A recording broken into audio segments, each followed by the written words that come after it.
I'm your humble host, Justin Little, the Mental Wealth Podcast. I'm here with a special guest, Mecca Imani. How are you today? I'm good, Justin. How are you? I'm great.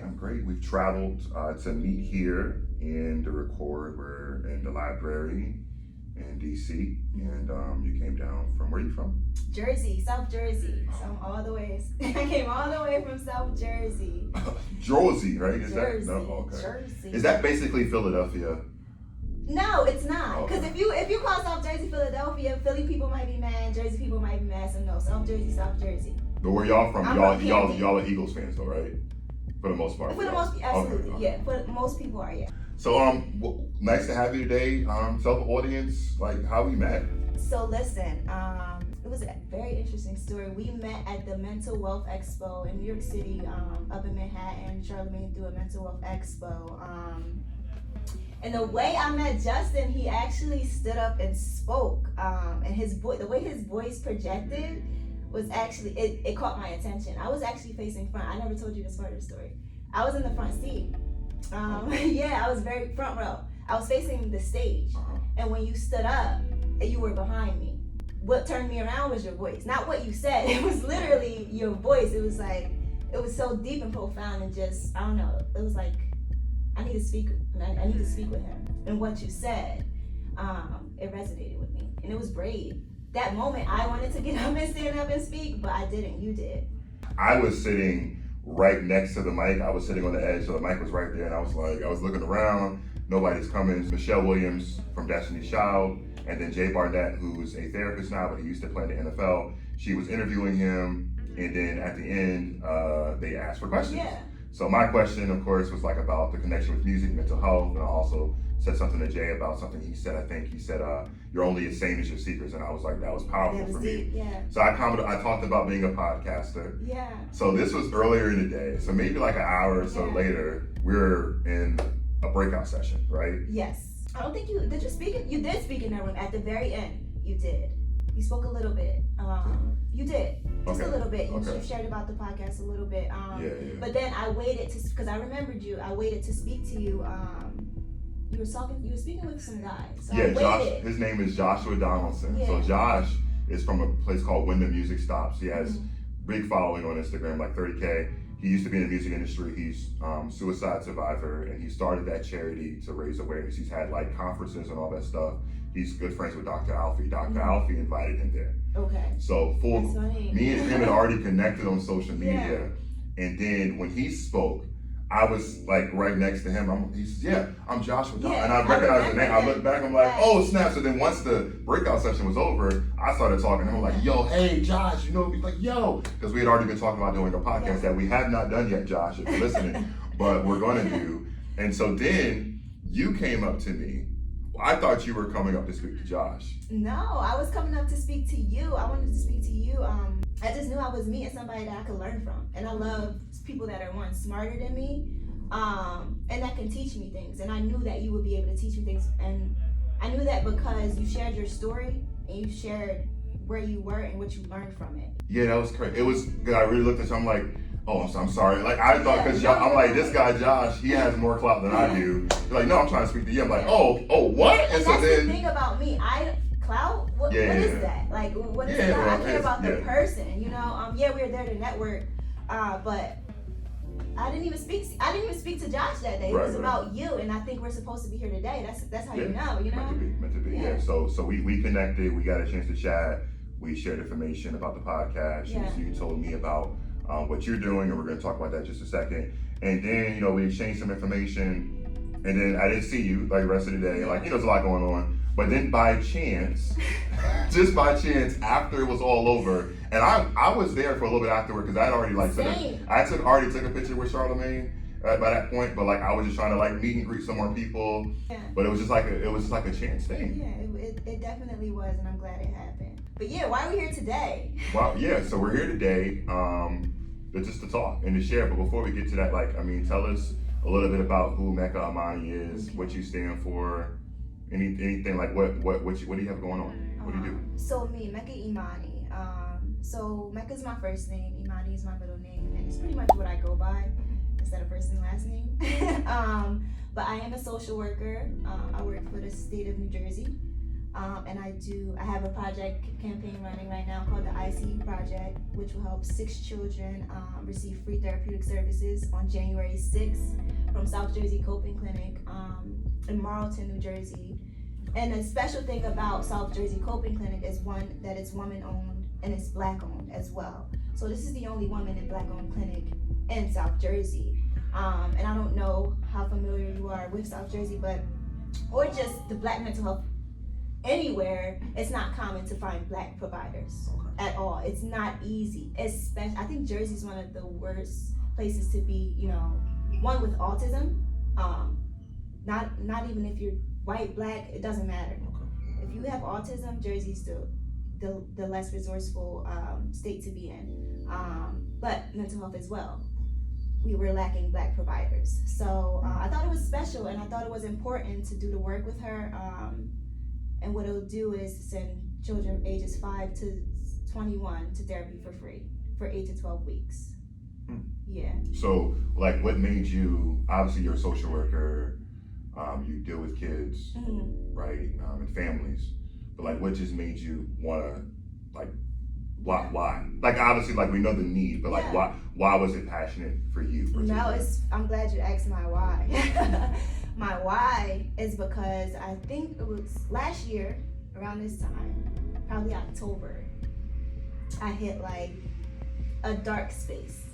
And I felt like I put myself there purposely because I studied mental health for 6 years, that's what we do. But when I was put into my dark space, AKA my depression, I couldn't get myself out, and I couldn't understand how I couldn't get myself out as a mental health professional. Like, how could you not know how to, heal yourself, essentially? And I also realized during that time, I don't know how someone else may get through this. If I'm feeling like this in the dark and I've studied it for 6 years and I can't get myself out, how will the next person or next kid or next little Black girl get herself out? So I wanted to be that person that figured out how to help the children that may be in the dark just like me. The way I got myself, I say I put myself in the dark because I started like investigating my childhood. I never suffered from depression or little anxiety, but I was always happy. I thought I was bottling things up. I wasn't really finding myself, but I started to find myself, and I started to ask questions about my parents and things like that, and those answers made me sad. So, in finding myself, I lost myself as well. And I found myself again, and I realized like the work needs to be done, and I want to be the one to put the work in. There's nothing like hearing, I don't want to call it a survivor story, but it's nothing like hearing advice from someone that has been there. I don't want to sit with a person that doesn't know how I'm feeling. It's harder. So yeah, I just want to be what we need. Be the change you want to see. Be the change I want to see. So when you were going through things as a child, do you feel like if therapy was like, well, let's start there. Did you do therapy as a kid? No, therapy. What? What's therapy? Yeah, what is that? What word is that? What is that, right? I was 20. Word. Yeah, no, I was 25 going to therapy, and my mom was like, "Don't tell her my business. You telling her my business?" Literally, that's me at 25. So I can imagine me at what, 6, 10. Growing up, that was never happening. I was talking to a girl the other day, and by the time the listeners listen to this, they would have already heard this episode, hopefully. But she mentioned that her mom said something similar. Black households. Yeah. Why you putting our business in the streets? Yeah. Why are you talking about family stuff? And what I told her is like, your experience is your experience. Like, don't let anyone muzzle you or keep you from sharing what happened to you. Other people will try to gaslight you by saying, "Oh, well, you're putting our business in the streets." Well, if something happened to me, you can't keep me from speaking about it. You can't, absolutely. Because that's how we heal. Because we heard at the conference. Exactly. Like, and we're going to go back to the conference in a second. But like, the conference talked about you can't heal what you're unwilling to reveal. I think Jason Wilson said that, yes. Right? So my thing is, if I'm not revealing what happened to me as a kid, then, or as a child, teenager, adult, whatever, it's hard for me to really heal from that, almost impossible, because I'm basically holding within and basically pretending like it never existed. Michelle Williams, when she got up, it was really impactful to me. She said, hey, look, see this rug here? All y'all been doing is brushing your issues underneath the rug for so You long. ain't cleaning nothing. So Yeah. that's kind of how I've been feeling a lot. I've seen that a lot in the Black community particularly. So that's like looking at that conference that day, watching the majority, 95% of everyone was some type of person of color, Hispanic, Black, Literally, different I shades. would say 98%. 98? Yeah, because there was a lot of Black people. Maybe Josh was the only, maybe Josh was the only white. Maybe Josh and whoever was with him was the only white. It was a whole, but they down with us, Tell me, like, in general, like, how did that day affect you at all? It changed my life. It really did. It opened me up. It allowed me to understand, like, it's not only me, and it's not only your client, your clients that you work with as well. It's literally all around the world. It also helped me value men more, Black men, in a way. Like, I always loved Black men, but after that expo, it was just like, nah, Black men, like, they have to be put first. And I don't know why, but I see Black men as kings now. Because we rule the world, Like, that's why. I can't disrespect one. Like, I just can't speak in a certain way about one anymore after that. Like, and I get emotional because it was real. Like, Black men are really kings. The moment that was most impactful there for me was the moment when Charlamagne started to cry. When he got hugged by 3 Black men. I talked about that a lot in the pod because I never saw my dad cry. And then those other 3 Black men on the stage, Ryan Mundy, former NFL player, Jay Barnett, and then of course Jason Wilson, and actually it was 4, because then even the host, I can't think of his name. What's his name? Malcolm or something. He has a very good voice. We love you. I'm sorry. I can't think of his name, but We're gonna get you. Your voice is. But he got up. There was 4 Black, and they all hugged him and they grabbed him. Yeah. And they showed him love, and then he walked up. I thought that was so powerful. Yeah, so what they said was they were giving him his flowers without allowing him to respond. Because oftentimes when people are giving us our flowers, we'll respond back giving them their flowers. When no, they said to him, like, no, we don't want you to say anything. Receive this, accept it, and to listen to someone, like, speak highly of you. I can only imagine how emotional that made him. We don't know if Charlamagne's dad ever spoke highly of him. We don't, grandfather, we don't know that. They did that day, and that hit him. Yeah. And that made me understand, like, Black men need healing, and you know. Well, he spoke about it later on the show. He was asked about it because actually, I don't know if I think I sent you the clip. You know, I got a chance. I got a chance. I called in and talked to him about it, and then afterward, him and Envy. We're like joking about. Well, he was crying, like, you know, they were joking on the radio, like, he was crying, like, well, hey bro, to be honest with you, like, I never heard those things growing up, so hearing that from a man that I really respect and appreciate affected me. And for me, I'm a similar way where, like, I never saw my dad cry. I never really heard some of those things I needed to hear, some of those affirmations, and that's important. Exactly. In a Black man's, a Black child's mind, and then particularly as you become an adult. And so that was like the most impactful thing for me. It was a lot of things, meeting a bunch of people, shaking a bunch of hands, but like that day, like that weekend, I was I was very suicidal. I was very low. I was going through it mentally. I even that night recorded an episode that now has been released called 7 p.m. in New York, where I talked about being suicidal, being so sad, but like I came to network, I came to talk to people like you and meet Charlamagne. I got the picture with him, met Dr. Alfie and Shanti Das and Jay, like I met all these people, Michelle Williams, got a picture.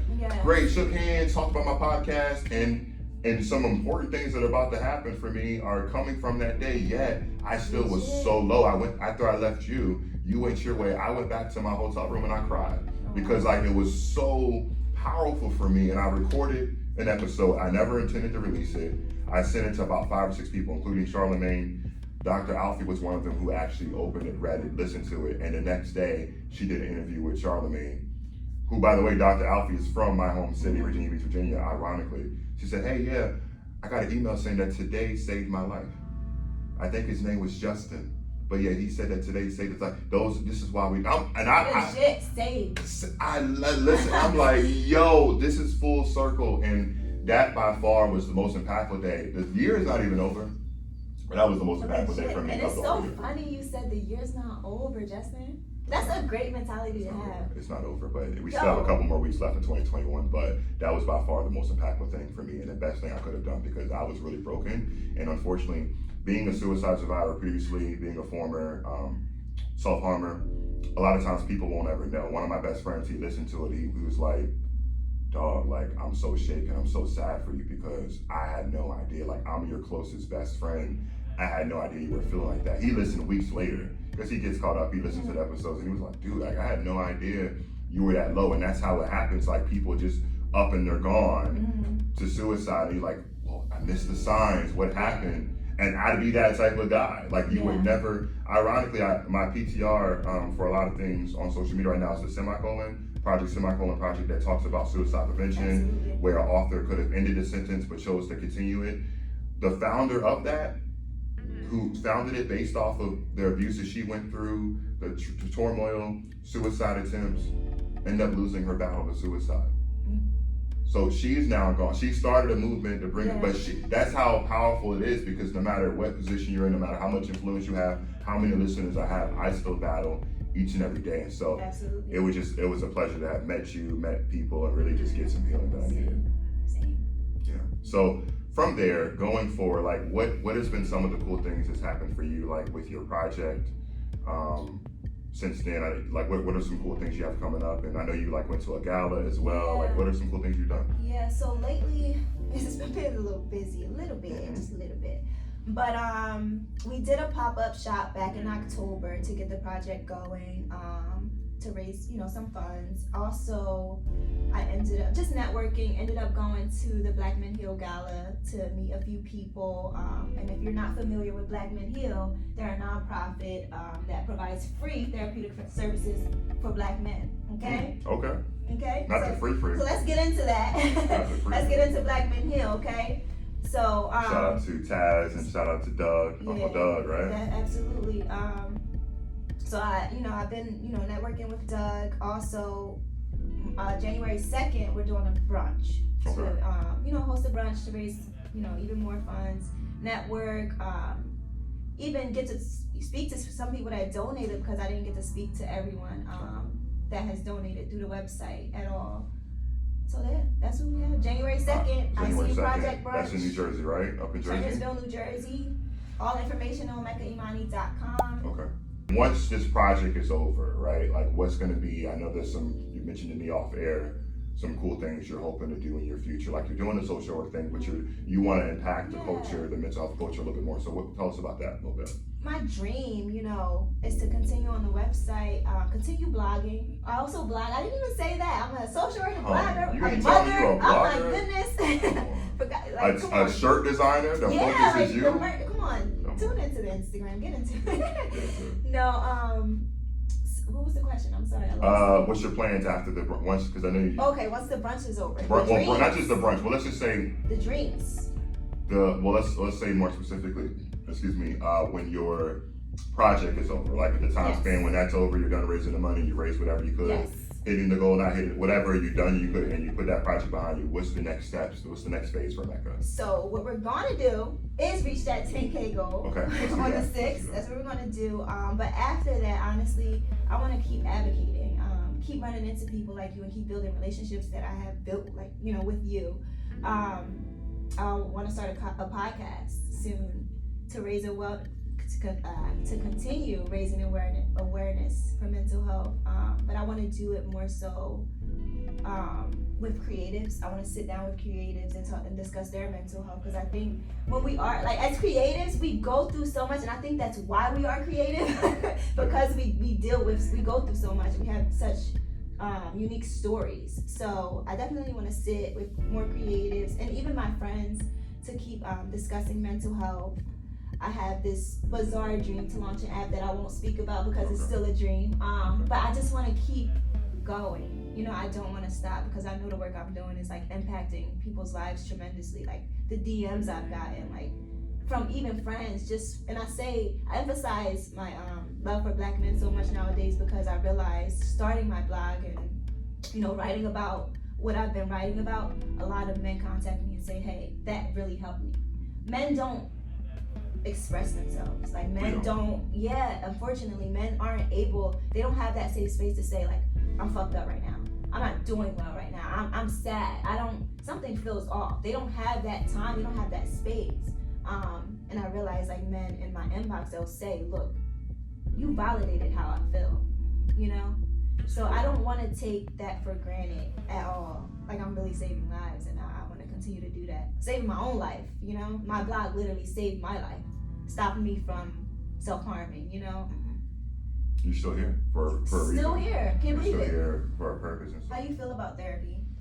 How's it been for you? How's your experience? Because a lot of, black men just would never sit down with someone. So give black men your experience of therapy, because for me, amazing. I love it. I look forward to my sessions, but It's good. It's good now, but it doesn't start off perfect. So I Right. want to set the expectations to, like, you're not going to just wake up and just find your perfect therapist and be No. like, oh my God, like not this your therapist. first try. Like you may have to go through a few. Mm-hmm.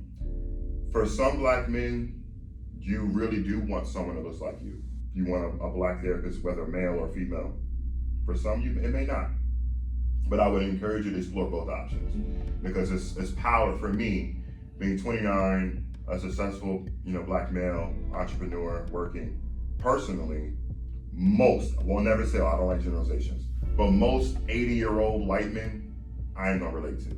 And they probably ain't gonna understand everything that I'm talking about, everything that I'm feeling, simply because they haven't lived the life that I've lived. Absolutely. You can't if I talk to you and say, look, I have anxiety and feel a way about seeing George Floyd die, even though I didn't know him personally, just because I saw the coverage, I saw what it did to my mentality, how that affects me each day that I get in my car, no matter where I am, no matter if I'm in the suburbs where I grew up or I'm in the city, I consistently think about that. If I see lights flash, I get nervous. Mm-hmm. He can never understand that. If I'm talking to a therapist who's been through that, they can relate more. So again, it doesn't mean that that's the equation for everybody, but if you are seeking therapists, either way, no matter what color they are, try to find someone that can listen to you, relate to you, understand you, and make you feel comfortable. Right. Sometimes you have to break up with your therapist, just like relationships, Yes. right? It's like relationships, Listen, that relationship don't work out. I broke up with a therapist recently. I think it was like in March. It was Was it an amicable split? It was like no, it Oh, wasn't. okay. She was caught off guard. Like my ex. I'm just kidding. I'm just kidding. But nah, she was caught off guard by it for sure, because she was calling me like, and I never explained to her why I couldn't go back. I just felt like she couldn't understand me. Caucasian woman, older too, maybe late 50s. So, older, and the stories I was telling, I would literally tell her stories of Ken and how I grew up, and my dad. And I understand you're validating how I feel, but you aren't, that's all you're doing, is validating, you know what I mean? They can't really relate. Yeah. So speaking of that, you mentioned like growing up, like was your house, like your parents, are you the only child? Do you have brothers? No, actually, so I have a brother and a sister. I'm the middle child from my mom, and then with my dad, I am one of 7, and I'm the only girl. When you said one of, I'm like, oh, she about to say like, But I had to count, you about to say like 10 of them. Yeah. So 7, okay. One of 7 and the only girl. Yeah. So you got a lot. Oh man, you got some brothers to take care of you. No, I actually don't have a relationship with him. Okay. Yeah, I didn't grow up with my father. My dad was not there. The people that was there the day I was born was literally my mom and my grandma when I was coming out. My entire life, the story I got from my father was that he was in jail. He was in prison at the time. That's why he couldn't make it. But from my mom's perspective, it was like, no, he just wasn't there. Fast forward, and I just found this out last year, which is why I went through like my depression and everything. He was in jail, and it was true. Like, he was telling the truth the entire time. He didn't know I was his baby, so they say. He said deep down he knew, but he was tested. I didn't know I was tested to see who my father was. So it was just a lot of stuff going on that I just had to like heal from. So like your dad now, like where y'all at now? We try. Okay. I get like frustrated with him because I still feel like he has those tendencies of like being in and out, just not consistent. I feel like I expect things from him still, and that's my fault. But I'm sometimes I'm okay, like, look, I can deal with this, and then other times, like, I just get in my feelings, like, look, I don't want to talk to you right now because, like, the other day, I needed him for something not too long ago, and I told him about it. I get on the phone, he wasn't able to be there for me. Cool, got it, understand, I'm wrong, you know? Then I get on the phone with him weeks later, and he tells me how one of my brothers, his car he had to buy 4 new tires from one of my brothers. I'm like, a couple weeks ago, I just told you I needed your help for something, but you buying 4 new tires and a car for some, you've never done anything for my entire life. Yeah, makes you feel away. It makes me feel away. So I'm like, you still have those sins. So right now, I'm like mad at my dad. I can't lie. I'm just something wrong with that. Yeah, I'm just, I'm healing now. Like I'm able to express to him, you made me feel this way. Before, I wouldn't even acknowledge that I had daddy issues. Do you think the relationship with your dad or lack thereof has affected your view of men or your relationship with men and your selection? Your selection I know of it men? did. Can we not? Yeah. We ain't gotta go into detail. I just wanted to ask that simple question. So it has affected. Absolutely. And I can acknowledge that now. Before I didn't even know I had daddy issues. But now, yeah. Do you feel like you've been successful? Like, do you even, because even some in relationships that don't last forever, doesn't mean there's a failure. Sometimes things aren't meant to last forever. So would you consider like your relationship history successful or unsuccessful? Have you learned lessons from? As a 26-year-old woman, it's been successful. I've learned some things. I've learned a lot about myself. I learned a lot about others to where I know my next relationship is my last. I think it's powerful to like be aware of that, right? Yeah. Like, so like, hey, look, hey, I can be successful if, right? Like better if statements. Like, hey, if I'm more vulnerable intentionally. So because a lot of people like have had unsuccessful relationships and they don't know what's wrong. Oh no, I know what's wrong. Like I can pinpoint, all right, here's why this didn't work out absolutely. because of this and that, or we're just not compatible, we're just not a good fit. Like, I don't feel this way. Whatever feelings change. I think it's important for you to recognize that because in the future, if you find the right man to be vulnerable with, especially particularly a black man, I don't know, you know what's you. If you listen, you know my husband's gonna be black. All right, so if he's black. See, I wore a shirt from Black Men Hill. Shout out to Doug and Taz. That said, I was in Vegas. Vulnerability is the new sexy. That part. And I was walking around like the ladies were like, hey, what? Yes, but it's an important message because women seek that in us. But we were taught to conceal that. You're confident, it's like you can we need more black therapists. There's not enough of us. Of them, not me, I'm not one. I'm just a speaker. But no, we need more. So I really admire that you're gonna say, look, hey, social work is great, but I want to level up. I want to do a little bit. Sure. I want to do that much more. So I want more of that one-on-one time with people. Giving them that safe, really building a safe spaces are so important. Yeah. So I want to keep that going. And then when you still get because see what's important, right? What I find, at least from the therapists and the doctors that I talk to, even though they have patients, they still aren't patient. They never forget themselves. Like, listen. How do you feel about that? Listen, I don't foresee myself stopping therapy ever. Like it's because I'm not I don't take medication. I'm not big on that. Yeah. I need therapy. I will never not go to therapy. Even when I become a therapist, I'll probably want therapy even more. I'm not one of those people. I don't think I'm strong. But after last year, I know I can break. I don't take my strength for granted. And I want to stay strong. And I hate the word strong, but I want to continue to be able to hold myself up. So yeah, therapy for sure. My good friend Dr. Jackson, she wrote a book called about couch therapy, but that may not be for everybody. No. So therapy might come in different forms. Maybe someone does some holistic things, or they travel, they go into nature, they do different things. You talk about yoga, whatever works for you, but just do something, some form of self-care, some form of activity that just kind of breathes life into you to make sure that you're the best you. Because once you're the best you, that enables you to be a bomb podcaster, a bomb blogger, a social worker, a great mother, a great daughter, right? Like for you to be able to overcome through all the obstacles you're going through, for you keeping yourself balanced and regulated. I think that's very important. And I don't know, hopefully someone listening will feel the same way. Absolutely. Well, thank you. And thank you for your listeners. Thank you for having me. Yes. ICU Project. Tell them where they can find you on social media, where they can find you on the website, how can they donate to the cause, all that good stuff.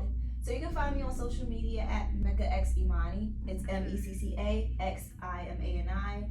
And then my website, MeccaImani.com.